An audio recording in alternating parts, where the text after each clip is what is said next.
요한일서 2장 한 절씩 교도합니다. 나의 자녀들아, 내가 이것을 너희에게 쓰면 너희로 죄를 범하지 않게 하려 함이라.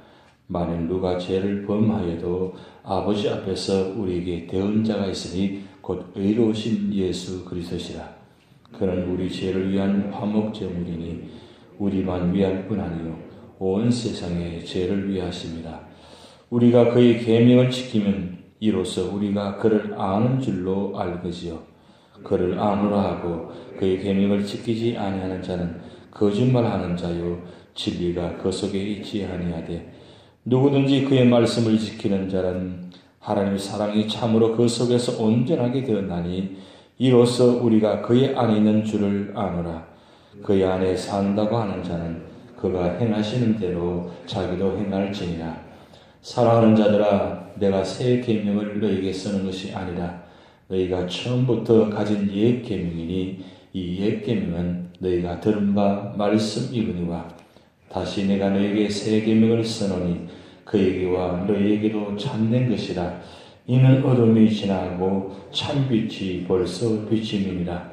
빛 가운데 있다 하면서 그 형제를 미워하는 자는 지금까지 어둠에 있는 자요 그의 형제를 사랑하는 자는 빛 가운데 거하여 자기 속에 거리낌이 없으나 그의 형제를 미워하는 자는 어둠이 있고 또 어둠이 행하며 갈 곳을 알지 못하나니 이는 그 어둠이 그의 눈을 멀게 하였습니다.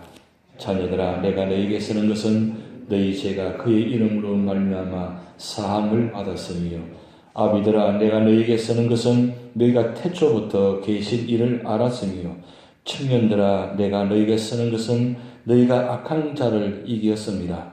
아이들아, 내가 너희에게 쓴 것은 너희가 아버지를 알았으며 아비들아, 내가 너희에게 쓴 것은 너희가 태초부터 계시는 을 알았으며 청년들아, 내가 너희에게 쓴 것은 너희가 강하고 하나님의 말씀이 너희 안에 거하시며 너희가 흉악한 자를 이겼습니다.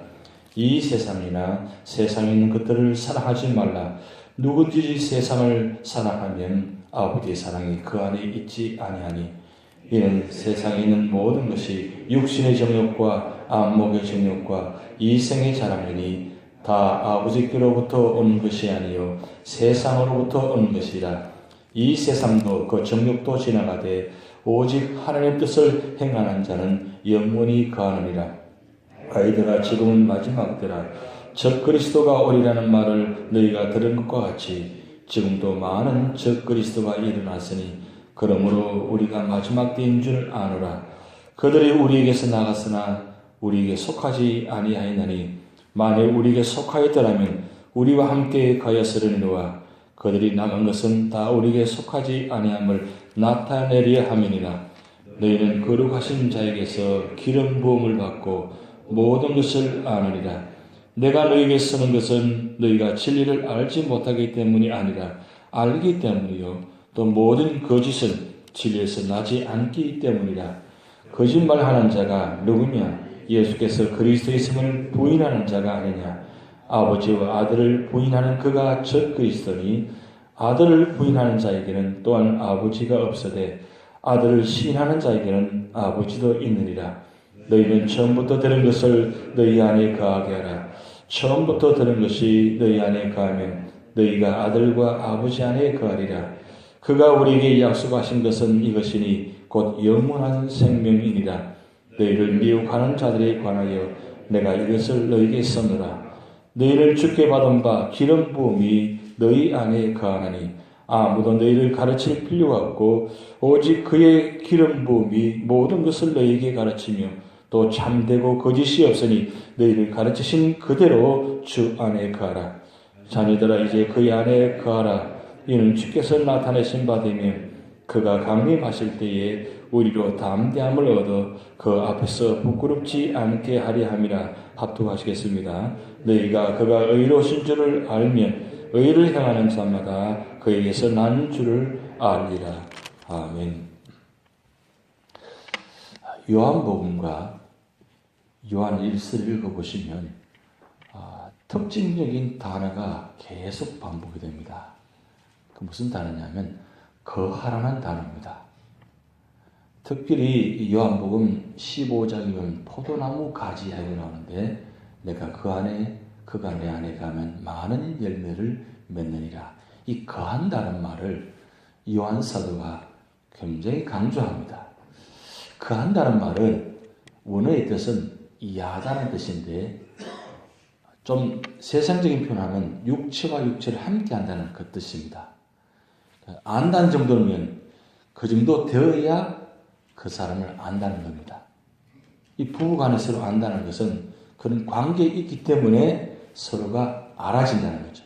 그래서 만나면 함께 살면 알아져 가는데 그 안다는 표현이 아주 좀 깊이 있는 안다는 뜻이에요. 요한 사도가 왜 이 거한다는 말을 계속해서 반복해서 얘기하냐면 예수님을 알려면 어떻게 되느냐 그 이야기하는 겁니다.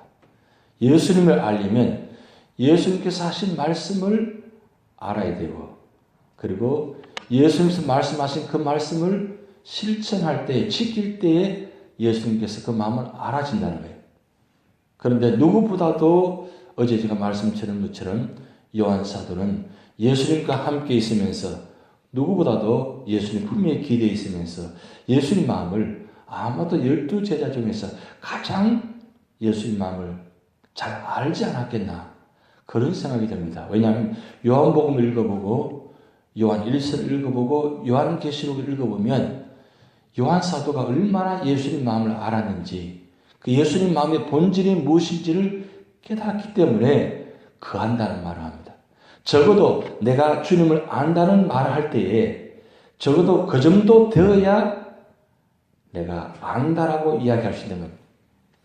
여러분 우리 교회 신앙생활 하면서 우리 교회 어떤 장로님, 권사님, 집사님을 안다고 할 때에 그냥 예배만 드리고 가면 잘 알지 못합니다. 왜냐하면 겉으로만 나타나기 때문에 조금 더 알려면 예배 시간을 자주 참석하게 되고 그 다음 친교 시간을 같이 친교하게 되고 그리고 구역 예배 안에서 구역 예배를 같이 드리게 될 때 적어도 이분과는 이 정도 아는 사이가 됩니다.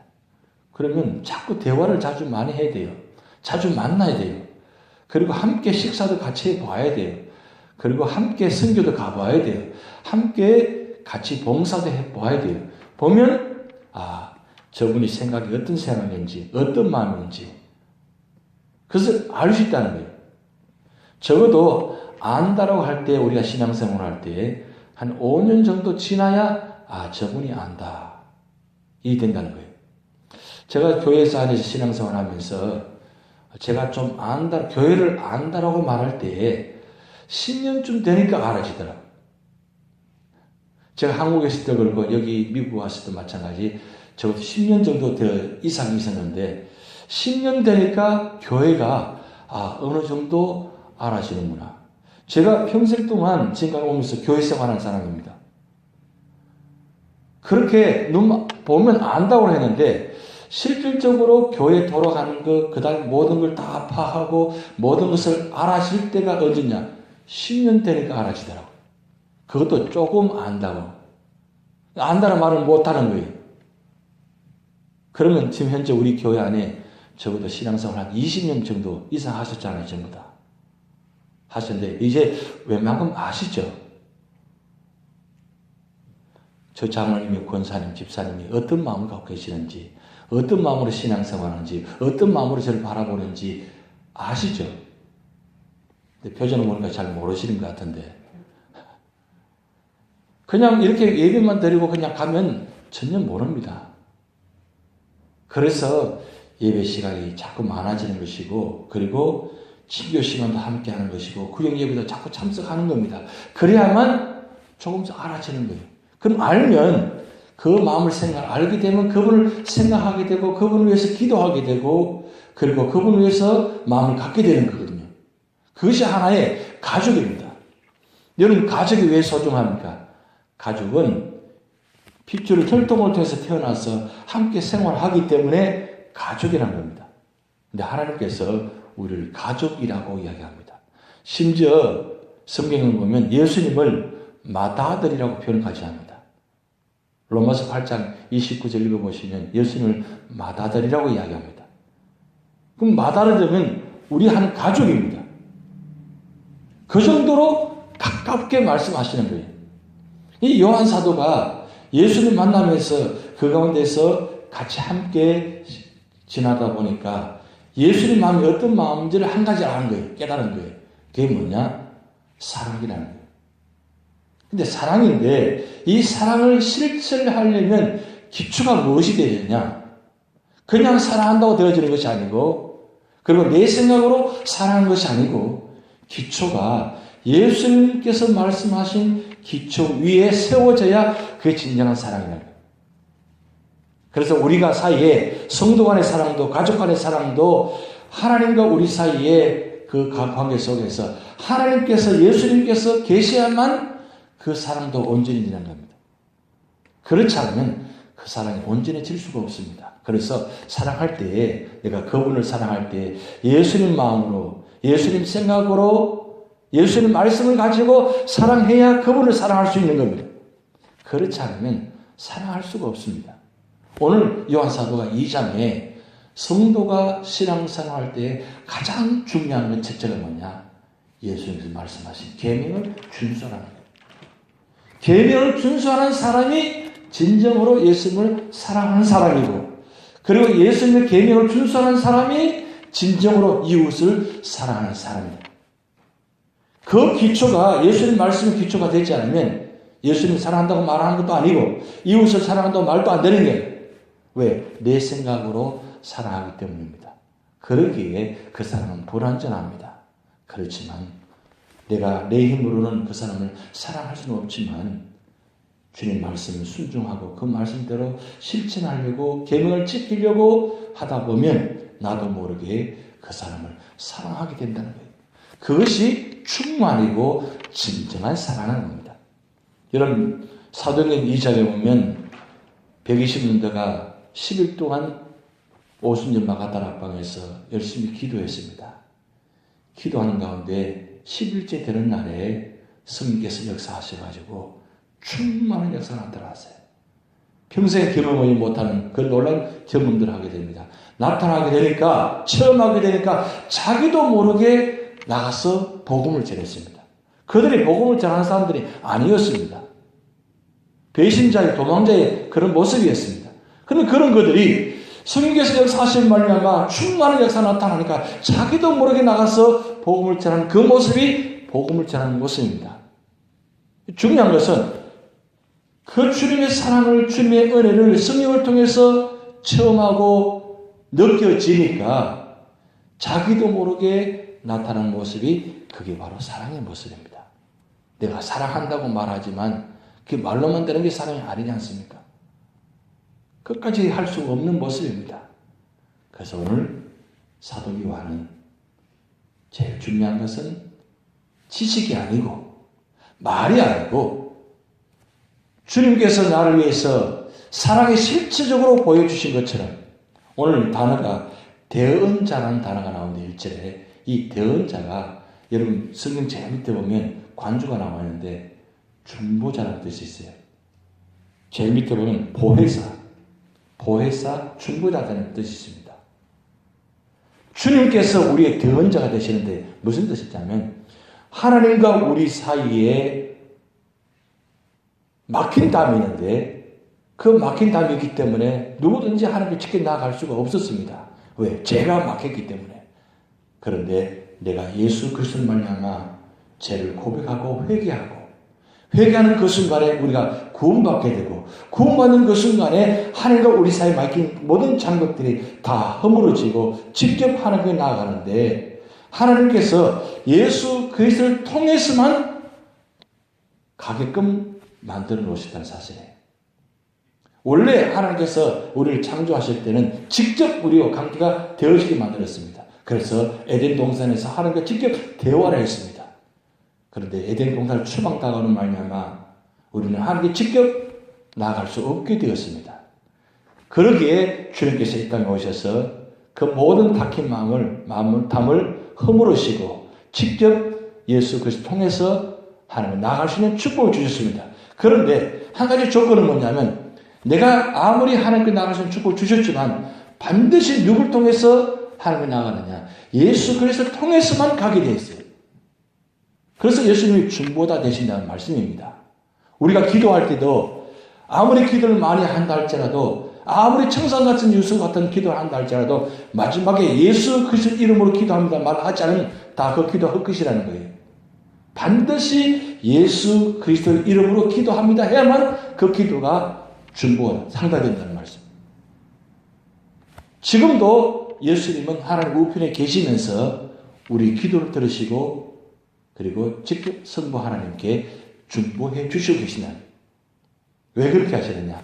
우리를 끝까지 사랑하시기 때문입니다. 그 사명을, 그 사랑을 우리가 직접 그 말씀을 지키면서 우리가 사랑하라는 거예요. 하나님을 사랑하듯이 이웃도 사랑하는 그렇게 하라는 거예요. 그래야만 그것이 진정한 마지막 말세에 살아가는 성도의 진정한 모습입니다. 중요한 것은 기초가 말씀의 기초가 되어서 해야 되냐고요. 말씀을 사모하고 말씀을 지키려고 몸부림치면 그 말씀 역사가 우리 가운데 임하셔서 역사가 나타나는. 그래서 요한복음 1장 14절 말씀에 요한 사도가 체험해 보았더니 그분이 말씀 자체였다. 말씀이 우리 가운데 육체 가운데 거하셔서 오셔서 그리고 그 영광을 보니 아버지 독생자의 영광이요. 그리고 마지막 결론은 은혜와 진리가 충만하더라. 은혜와 진리가 충만한 상태가 바로 말씀을 지키는 상태, 말씀의 은혜의 상태, 그리고 말씀의 능력의 상태, 그 상태가 되어야 충만한 상태가 됩니다. 그 충만한 것은 나에게서 흘러 넘쳐져서 다른 사람에게 나타나는 상태가 바로 충만입니다. 충만의 결과가 나의 충만을 말미암아 그 충만의 은혜 역사가 다른 사람에게 전달되어져 가지고 그 사람도 은혜를 느낄 때에 그것이 진정한 충만한 상태가 되어지는 겁니다. 이거 얼마나 중요한 이야기입니까? 내가 은혜가 충만해져야 돼요. 말씀으로 충만해져요. 성령으로 충만해지고 은혜로 충만해져야만 그때가 사랑이 이루어집니다. 그때는 내가 그 사람을 사랑하려고 하는 게 아닙니다. 나도 모르게 말씀의 역사가 나타나가지고 말씀이 나를 이끌어서 그분에게 말씀을 통해 전달해지는 거예요. 그것이 말씀의 능력입니다. 그러면 그분이 그 사랑을 받을 때, 느낄 때, 체험할 때는 내 생각, 그 사람의 사랑을 느끼는 것이 아니라 말씀의 능력이, 말씀의 은혜가 같이 연결되어질 거예요. 그때가 바로 사랑과 사랑과 하나가 되어지는 법입니다. 그때가 요한 사도가 강조하는 거한다는 단어입니다. 포도나무와 가지가 붙어 있을 때에, 같이 있을 때에 열매가 맺어진다 그랬어요. 그러면 포도나무 대신 예수님께서 가지된 우리가 붙어 있을 때에 열매가 맺어진다면 결국은 무슨 뜻이냐? 포도나무와 가지가 연결된다는 것은 나와 이웃과의 관계도 마찬가지로 예수 그리스도 안에서, 예수 그리스도 이름으로, 예수 그리스도 안에서 하나가 되어지는 상태, 거한다는 상태가 되어질 때에 그 사랑이 온전한 사랑이 되는 겁니다. 내가 아무리 노력해서 그 사람과 함께 될 수가 없습니다. 결국은 예수 그리스도가 우리와 우리 사이에 함께 계셔야만 내가 그 사람과의 연결되는 통로가 아니라 예수님이 내 마음과 그분과 연결시켜 주신다는 거예요. 그것이 말씀을 통해서 연결시켜 주시는 거예요. 그래야 말씀으로 통해서만이 온전하게 되어진다는 거예요. 여러분, 내 생각을 강조해 보세요. 그 사람이 절대 받아들이지 않습니다. 그분은 늘 자기 생각대로만 가지고 있어요. 그리고 자기 생각 잣대를 가지고 판단하고 계산합니다. 그래서 늘 평행선을 달려가는 거예요. 분명히 일반적으로 상식은 나와 있는데, 되어져 있는데, 그분은 절대로 그걸 안 받아들여요. 왜냐하면 자기 생각에, 자기 기준에 딱 픽스가 되어 있어요. 그래서 일반적인 상식을 가지고 이야기해도 그분은 그 상식을 받아들이지 않습니다. 왜? 자기 생각 기준에 가지고 결정되어 있기 때문에. 아무리 이야기를 해도 통하지 않습니다. 사실적인 증거를 이야기해줘도 통하지 않습니다. 받아들이지 않습니다. 그럼 내 힘으로 되지 않아요. 그럼 어떻게 돼요? 누가 해주셔야 돼요? 나는 할 수 없습니다. 그분도 할 수 없습니다. 그럼 하나님께서 해주셔야만 되어집니다. 그것이 바로 말씀의 역사입니다. 말씀이 내 속에 역사하고 그분에게 역사하셔가지고 말씀으로 통해서 하나가 되어질 때에 그때가 거한다는 뜻이 돼. 그래야만 그 사람도 온전한 사람이 되고 마음도 그때 마음이 하나가 될 수 있습니다. 그것이 바로 가족의 사랑입니다. 그게 하나의 마음입니다. 오늘 사도 요한은 그 말씀을 이야기하는데 이 계명이 새로운 계명이 아니고 이미 구약에 나타난 옛 계명이라는 거예요. 그 옛 계명이 새로운 계명이 아니라 사실은 옛날 계명이나 주신 말씀이나 지금 말씀이나 똑같은 말씀이에요. 예를 들자면 십계명을 주셨어요.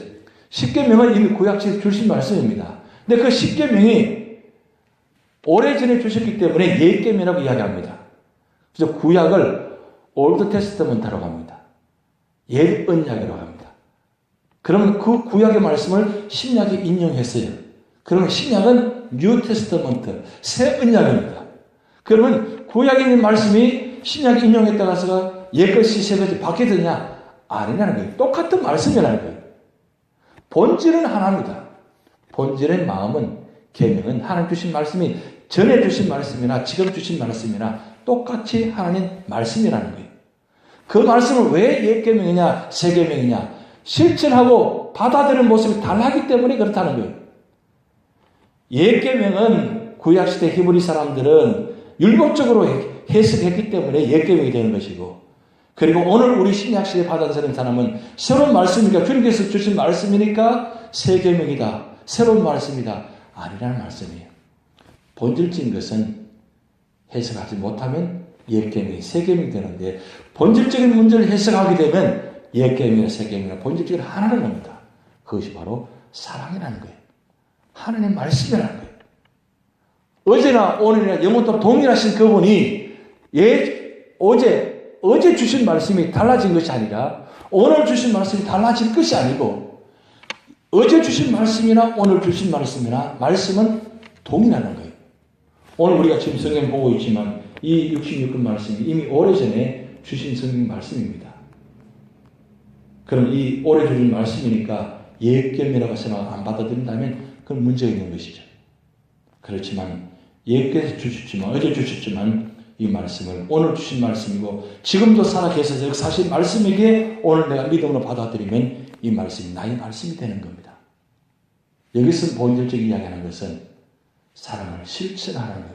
그것이 진정한 이웃사랑의 모습이고 그리고 이 마지막 때에 종말 때에 어려울 때에 이길 수 있는 힘은 다른 데 있는 것이 아니라 주님 말씀 안에 있을 때에 말씀과 함께 거할 때에 그럴 때에 어떤 이단이 다가온다 할지라도 고난이 다가온다 할지라도 이 말씀이 나를 이기게 만드시고 나를 변화시켜 주시고 나를 이끌어 가신다는 말씀입니다.